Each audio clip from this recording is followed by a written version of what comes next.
చిన్నప్పుడు మేము కొన్ని కథలు విని పెరిగాము అని నాకు చిన్నప్పటి నుంచి కొన్ని కథలు చెప్పడం మొదలుపెట్టేది.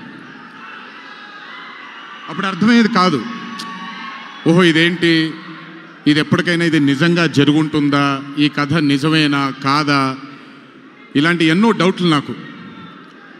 కానీ బాగా నచ్చేవి. ఆవిడ చెప్పినప్పుడల్లా చాలా ఇంట్రెస్ట్ వచ్చేది. ఒక్కసారి వెళ్ళి చూడాలి కదా, ఈ గుళిగ ఆట అనేది ఏంటి, ఈ పింజుర్లి అంటే ఏంటి, ఒక్కసారి చూడాలి కదా. చిన్నప్పటి నుంచి నాటుకుపోయింది. కానీ ఏ రోజు అనుకోలేదు నేను విన్న ఆ కథల నుంచి, నేను విన్న ఆ కథల గురించి ఒక దర్శకుడు ఆ కథ తీస్తాడు అని, ఒక చిత్రం తీస్తాడు అని.